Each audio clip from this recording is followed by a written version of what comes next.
Welcome back to Empowered. I'm Elizabeth Namofsky.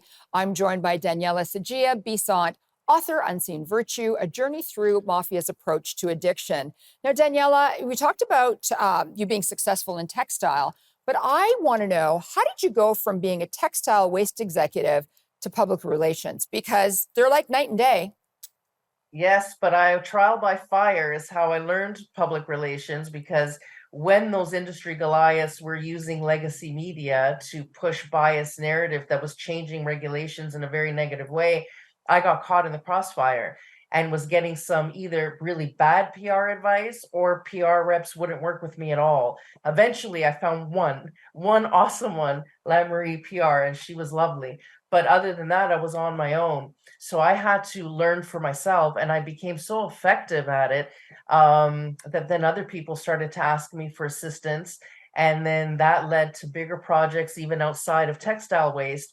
And that had me put together a team of media professionals, because crafting a narrative needs the media that corresponds with that. And they were so phenomenal that it was like at one point we had to incorporate, because we were working all together but billing separately. So it became a nightmare every time we did a project, because our clients were getting 6 invoices.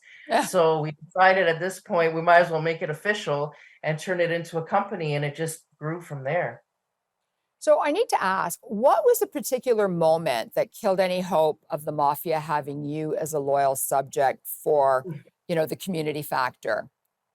It happened twice, once in childhood and once to cement that decision in early adulthood.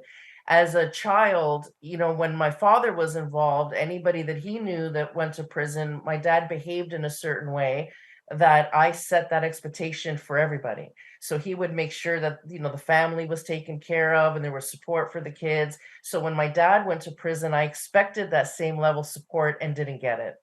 So I started to learn that honor among thieves isn't necessarily true for all criminals, and that maybe the way my dad behaved wasn't true for everybody.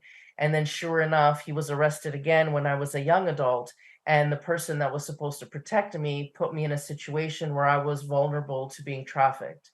And that really, I really saw the nefarious nature, especially when someone, in that life, you really put a lot of trust and you go through a lot of trauma. There's a lot of trauma bonding. So the expectations of, that loyalty, like you see in the movies, right, is supposed to be great, but then the betrayals are also great. And I've seen, and catastrophic. It's not just that your feelings get hurt, people die, or horrible things happen to them. And I just didn't want to be a part of anything that could create anything so vile.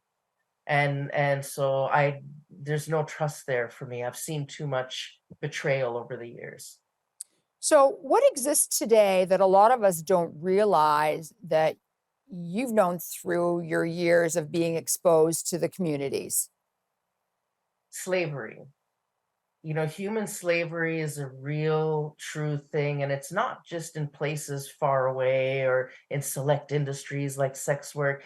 Slavery exists today. It exists in Canada. There are people that are used for common labor, even in Canada, and some really heartbreaking things happen.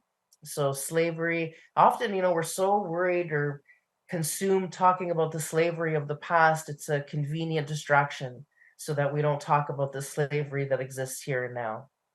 So, Daniela, last question. We've got 15 seconds left. What's a common stereotype that your exposure to criminality eradicated?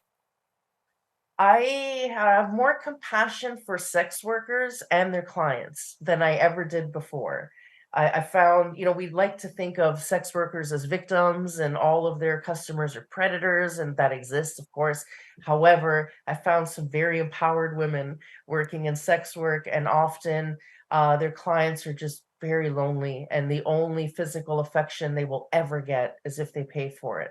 And that reality really changed my level of judgment towards that. Thank you so much, Daniela. Thank you.